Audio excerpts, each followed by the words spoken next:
ओम नमः। जय बोलो परम पूज आचार्य गुरुवर श्री विद्यासागर जी महाराज जी की। परम पूज्य गुरुवर श्री प्रमाण सागर जी महाराज की। आज की घटना जैसे ही कानों में आए, एक पल के लिए एकदम स्तब्ध रह गया, मुख से स्वर नहीं निकले। घटना शॉक जैसी, ऐसा लगा कि गुरुदेव का हाथ अब हमसे हट गया। लेकिन थोड़ी ही देर बाद, अगले ही पल, जैसे मैंने आंखें बंद की और फिर खोला तो मुझे लगा मेरे गुरुदेव अभी भी मेरे साथ है, वो हमें छोड़ के जा नहीं सकते। वे पार्थिव रूप में आज हमारे साथ भले नहीं है, लेकिन उनकी चेतना आज भी हम सबके साथ जुड़ी है। वह एक व्यक्ति नहीं थे, एक विभूति थे। वे दीप नहीं थे, ज्योति थे। वो प्रकाश सारे भूमंडल में फैल रहा है और मुझे पूरा विश्वास है यावत चंद्र दिवाकरो फैलता रहेगा। उन्होंने अपने जीवन काल में हम सबके लिए जो कुछ दिया है वो किसी एक पीढ़ी को नहीं दिया, पूरे युग को दिया है और ये युग सदैव जीवंत बना रहेगा। आचार्य विद्यासागर मेरी नज़र में एक युग थे जिन्होंने समन संस्कृति के इतिहास में एक नए युग का निर्माण किया। ऐसे दौर में जब लोगों की मुनियों से श्रद्धा उठ चली थी, मुनि मार्ग का जिस तरह से विस्तार और प्रवर्तन उन्होंने किया, वो शताब्दियों में हमें देखने को नहीं मिलता। आज गुरुदेव के इस प्रयाण काल की घड़ी में जब मैं अतीत में झांक कर देखता हूँ तो मेरे आँखों के सामने पंडित कैलाश चंद्र सिद्धांत शास्त्री की छवि उभरती है और मेरे कानों में उनके वो बोल गूंजते हैं जिसे कभी उन्होंने आचार्य गुरुदेव के प्रथम दर्शन की प्रतिक्रिया स्वरूप जैन संदेश के संपादकीय लेख के रूप में लिखा था, एक नए नक्षत्र का उदय। और उसमें उन्होंने लिखा था कि मेरी तो नमोकार मंत्र से श्रद्धा भी उठ चली थी। मैं नमो अरिहंतानम और नमो सिद्धानम के अतिरिक्त नमोकार मंत्र के शेष 3 पदों का उच्चारण भी नहीं करता था। लेकिन जब से मैंने आचार्य महाराज के दर्शन किए हैं, मुझे नमोकार के 5 पद जीवंत दिखने लगे। उन्होंने ये भी लिखा था कि मैं अपने सभी मित्रों से कहता हूँ, एक बार आचार्य विद्यासागर, मैं अपने उन सभी मित्रों से कहता हूँ जिनकी मुनियों से श्रद्धा उठ चली है, वे एक बार आचार्य विद्यासागर के दर्शन करें, उन्हें नमोकार मंत्र सार्थक दिखेगा। ये आचार्य विद्यासागर जी महाराज की शुरुआत है और आज हम देख रहे हैं वो कितने विराट स्वरूप को प्राप्त किया, जो त्याग, तपस्या, संयम और साधना की प्रतिमूर्ति बन गए। वे जैन धर्म की पर्याय बन करके जिए।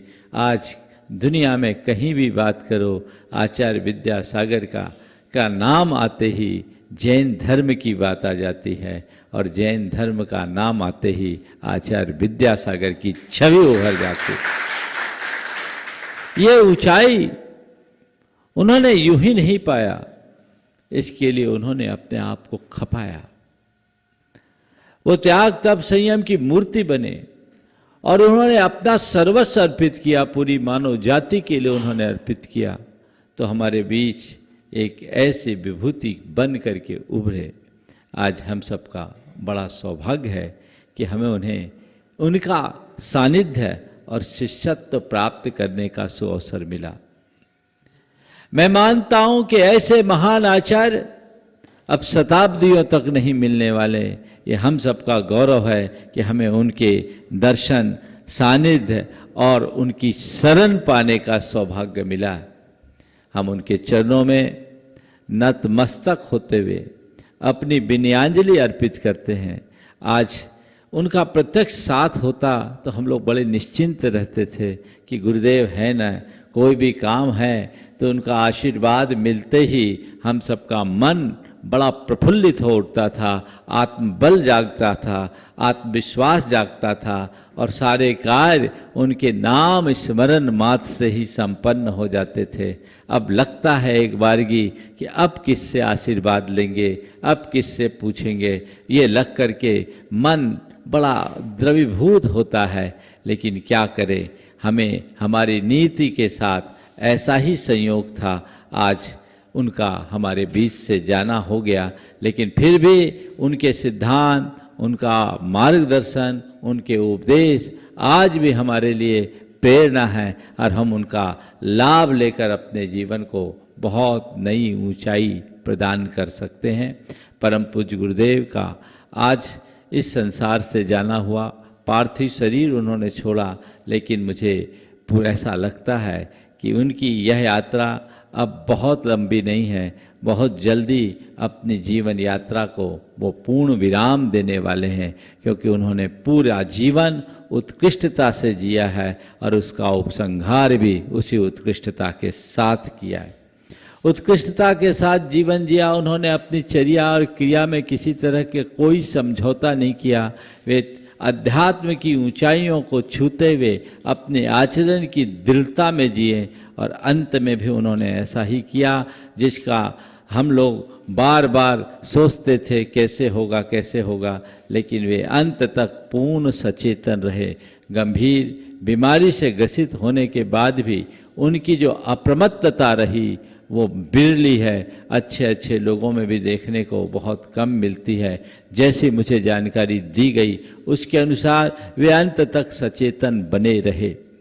उनके अंतर से बहुत जागरूकता थी, वे अंतर्मुख हो गए थे और सब से बोलना चालना बंद कर दिया, लेकिन कुछ भी होता तो तुरंत वो रिएक्ट करते हैं। मुझे बताया गया, जिसकी मैंने कल भी चर्चा की थी, उनकी जागरूकता का अंदाज इस बात से लग सकता है कि उनके दाहिने कंधे में एक घाव हुआ, उसमें फोहा लगाया, उन्हें हटा दिया। डॉक्टर उनकी नब्ज पकड़ने के लिए आगे बढ़ रहे, बोले मुझे नहीं दिखाना, हाथ आगे खींच रहे। पल्स के लिए ऑक्सीमीटर लगा रहे हैं, वो दिखाने से इनकार कर दिए। क्यों? क्योंकि वो अपने अंतरात्मा की पल्स को नाप चुके थे, उनका ध्यान अपने ऊपर था और वो सबसे विमुख होकर अंतर्मुख हो गए थे। यही अंतर्मुखता एक साधक के जीवन की सबसे बड़ी पूंजी होती है, जिसे उन्होंने पूरी तरह से सुरक्षित रखा और उसे अपने साथ लेकर गए। हम सबके लिए एक बहुत बड़ा आदर्श है। हमारे संघस्थ बड़े मणिराज योग सागर जी महाराज, समता सागर जी महाराज और अन्य महाराज ने बहुत तत्परता के साथ उनकी सेवा की और अंत में पूरे मुनि संघ की उपस्थिति में नमोकार की मंगल ध्वनि के श्रवण के साथ उन्होंने इस शरीर को विसर्जित किया और उनकी चेतना उस ऊंचाई को छू ली।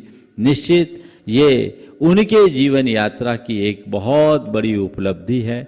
हम लोगों के लिए अब उनका प्रत्यक्ष लाभ तो नहीं मिलने वाला, पर मैं तो ये मानता हूँ कि हमारे हृदय में जब तक वो बैठे हैं हम उनके लाभ से कभी वंचित नहीं होंगे। उनका वही आशीर्वाद हम सब पर होगा और वो हम उनके आदर्शों के अनुरूप काम करेंगे तो हमको ऊपर से भी उनका आशीर्वाद मिलता रहेगा, उनकी प्रसन्नता बनी रहेगी और वही प्रसन्नता हम सबके जीवन का आधार बनेगा, हम सबके जीवन के लिए वरदान बनेगा।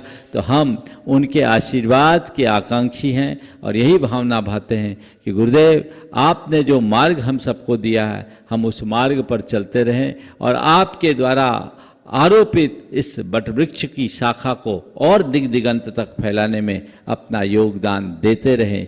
यही हमारी जीवन का लक्ष्य है, मकसद है, पुरुषार्थ है। इसके अतिरिक्त हम लोगों की और कोई चाह नहीं है। आपने लगता है कि अब बहुत जल्दी इस दुनिया से चले गए, लेकिन मुझे ऐसा भी लगता है कि महान आत्माओं को नियति कुछ जल्दी ही बुलाती है। पर मैं यही समझता हूँ कि शायद आपके जीवन में अब ज़्यादा संसार नहीं बचा है, इसलिए इस दुनिया से आज जल्दी चले गए। और जल्दी और विलंब का सवाल नहीं है, सवाल तो है कैसे गए। उन्होंने जिस तरह से रत्नत्रय की साधना की, वही साधना और आराधना उनकी अंत तक बनी रही। हम उसके आगे बहुत ही अभिभूत हैं। हम लोगों के मन में चिंता थी, लेकिन वो सारी चिंता निर्मूल हो गई। ये आचार्य महाराज के महान व्यक्तित्व की बहुत बड़ी झलक है। उनने एक दिगंबर संत होने के साथ साथ जिस तरह के कार्य किए, प्रेरणा दी, उपदेश दिया, वह उन्हें एक जन संत के रूप में स्थापित कर दिया। आज भारत के प्रधानमंत्री ने जो उद्गार व्यक्त किए, ये उनकी युग प्रवर्तक छवि को उद्घाटित करता है कि किस तरीके से उनकी दृष्टि थी और उनसे लोग किस तरीके से प्रभावित थे।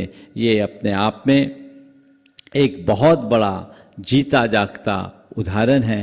हम उनके विषय में आज ज़्यादा बोलने की स्थिति में नहीं है।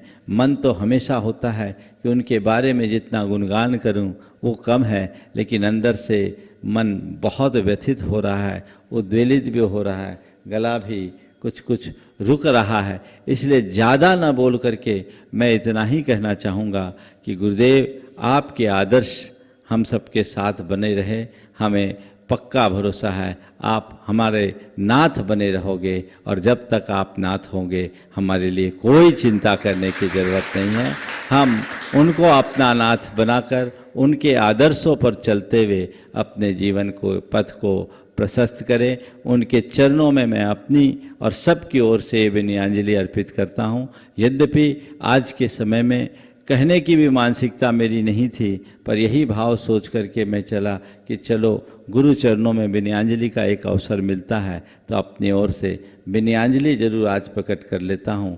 सारे संघ के सभी सदस्य, सभी महाराज और आर्यिकाएँ सब व्यथित, सारे त्यागी व्यति व्यथित, और सारे भक्तगणों के हृदय में वह दुख है, व्यथा है, लेकिन इसके आगे कुछ कहा नहीं जा सकता। हम यही भावना भाते हैं कि हे भगवान, आपने अपने रत्नत्रय की निर्बाध आराधना कर अपने जीवन का कल्याण किया। हमें भी ऐसी शक्ति दें, ऐसा साहस दें, ताकि हम आपके बताए मार्ग के अनुसार अपने रत्नत्रय का पालन करते हुए अपने जीवन यात्रा को पूरा कर सकें और संसार के आवागमन से मुक्त हो सकें। हमें आपका आशीर्वाद हमेशा बना रहेगा और वही आशीर्वाद हम सबकी शक्ति बनेगी। इसी भाव के साथ गुरुदेव के चरणों में नमन अर्पित करते हुए यहीं पर विराम ले रहा हूँ। बोलिए अहिंसा परमो धर्म की।